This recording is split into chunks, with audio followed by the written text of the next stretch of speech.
കാർഷിക കേരളത്തിന് പ്രകൃതി വരദാനമായി നൽകിയ അഭൗമ സൗന്ദര്യം അതിൻ്റെ അങ്ങേയറ്റം തീവ്രതയിൽ ഉൾക്കൊണ്ടുകൊണ്ടാണ് ഹരിതഭാരതത്തിൻ്റെ ഓരോ യാത്രയും. ഒരിടത്ത് കാഹളം മുഴക്കുന്ന സമുദ്രങ്ങൾ, മറുവശത്ത് ശാന്തമായി ഉറങ്ങുന്ന മാമലകൾ. ഭൗമ വൈവിധ്യതയിൽ ഈ കൊച്ചു കേരളത്തെ വെല്ലുവാൻ പോന്ന മറ്റേത് സംസ്ഥാനമാണുള്ളത്?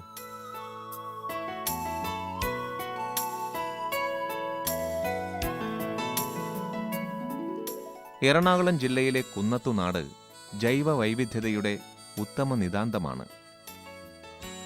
കോൺട്രാക്ടർമാരുടെ നാടായ കോലഞ്ചേരിയിൽ നിന്നാണ് ഹരിതഭാരതത്തിൻ്റെ ഇന്നത്തെ യാത്ര തുടങ്ങുന്നത്.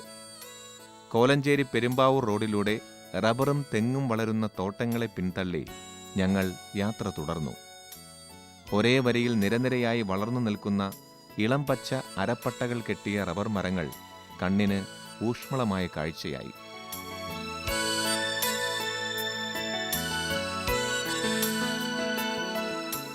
ഇവിടുത്തെ സമ്പദ് വ്യവസ്ഥയെ താങ്ങി നിർത്തുന്ന ഇരുട്ടുപടർന്ന റബ്ബർ തോട്ടങ്ങൾ ഒരു വലിയ ജനതയ്ക്ക് പകരുന്ന പ്രകാശം അളന്നെടുക്കാനാവാത്തതാണ്.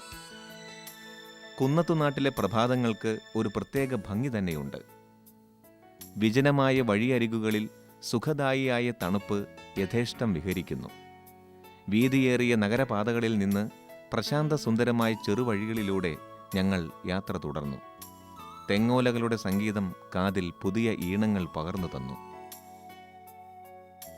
കോലഞ്ചേരിയുടെ അരികുപറ്റി കിടക്കുന്ന സൗത്ത് മഴുവന്നൂരിലേക്കുള്ള ചെറുപാതയാണിത്.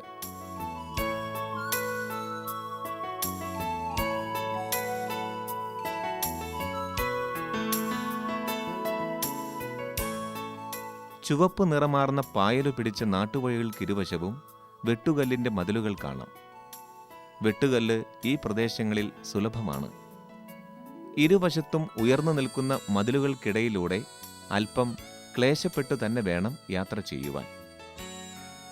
ബേബി മാത്യു തരകൻ എന്ന മാതൃകാ കർഷകന്റെ തിരുമുറ്റത്താണ് ഹരിതഭാരതം ഇപ്പോൾ.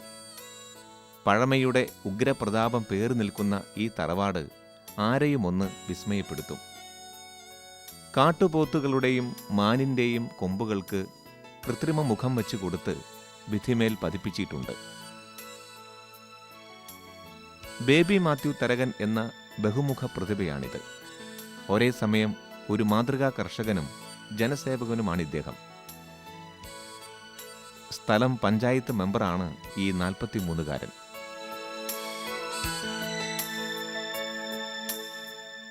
പരമ്പരാഗതമായി കാർഷിക വൃത്തിയിൽ ഏർപ്പെട്ടു വന്ന ഒരു വലിയ കുടുംബത്തിൻ്റെ അവസാനത്തെ കണ്ണിയാണ് ബേബി തരകൻ. ബിരുദമെടുത്തതിനു ശേഷം അച്ഛൻ്റെയും മുത്തച്ഛൻ്റെയും പാത പിന്തുടരുകയായിരുന്നു.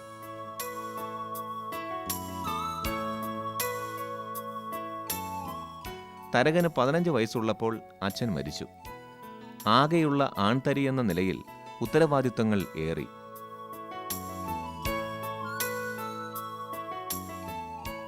ഏഴ് ഏക്കറോളം വരുന്ന തൻ്റെ കൃഷിയിടത്തിൽ അനേകം കാർഷിക വസ്തുക്കൾ ശാസ്ത്രീയമായി കൃഷി ചെയ്ത് മലയാള കർഷകർക്ക് തന്നെ മാതൃകയാവുന്നു ഇദ്ദേഹം. 2 ഏക്കറോളം വയലും ശേഷം റബ്ബറും തെങ്ങും കുരുമുളകുമായിരുന്നു അക്കാലത്ത് പുരയിടത്തിലുണ്ടായിരുന്നത്.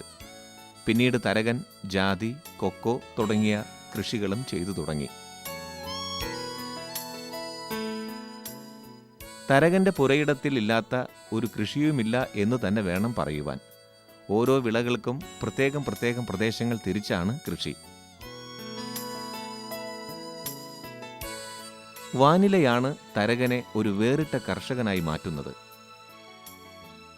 വാനിലയ്ക്ക് മാനം മുട്ടെ വില വന്ന കാലത്ത് കൃഷിയുടെ ആദ്യപാഠങ്ങൾ അറിയാത്തവർ പോലും അതിലേക്ക് തിരിഞ്ഞിരുന്നു. നാടെങ്ങും വാനില മാത്രം വിളഞ്ഞു. അപ്രതീക്ഷിതമായി വില കുറഞ്ഞപ്പോൾ വാനില ശ്രദ്ധിക്കപ്പെടാതെയായി. വാനില ഉപേക്ഷിച്ച് കർഷകർ പുതിയ സ്വപ്ന വിളകളെ അന്വേഷിച്ചു നടന്നു. വാനില ചെടികൾ വെട്ടിക്കളഞ്ഞ് പുതുവിളകൾ ആ സ്ഥാനങ്ങൾ കയ്യേറി. എന്നാൽ തരകൻ വാനിലയെ കൈവിട്ടില്ല. എന്നു മാത്രമല്ല, കൂടുതൽ വാനില നട്ടുപിടിപ്പിക്കുകയും ചെയ്തു. 1-2 വർഷങ്ങൾക്കകം വാനിലയ്ക്ക് വില കൂടുമെന്നാണ് അദ്ദേഹം കണക്ക് കൂട്ടുന്നത്. കാരണം ഇങ്ങനെ ഓരോ വിളകളുടെയും വില ഏറ്റക്കുറച്ചിലും ഉണ്ടാവും. ഇപ്പോൾ കൊക്കോയ്ക്കൊരു കാലത്ത് വില കൂടി, ഒരു കാലത്ത് കുറഞ്ഞു, ഇപ്പോൾ നല്ലൊരു വിലയുണ്ട്. ഇപ്പോൾ വാനില തുടങ്ങിയപ്പോൾ ഞാനൊരു 94 എനിക്ക് സ്പൈസ് ബോർഡ് തന്നതാണ്. അപ്പോൾ അന്ന് അത്രയും അങ്ങ് ശ്രദ്ധിക്കാൻ പറ്റിയില്ല. ഇപ്പോൾ ഒരു പക്ഷേ വില കൂടിയോണ്ടായിരിക്കും ഞാനും ഇത്രയിലേക്ക് കടന്നത്. പക്ഷേ ഇത് ചെയ്തു വന്നപ്പോൾ കൂടുതൽ വീണ്ടും ഇപ്പോഴും ചെയ്യണം എന്നുള്ള, ഇനിയും കൂടുതലാക്കണം എന്നുള്ളൊരു ആഗ്രഹമാണ്.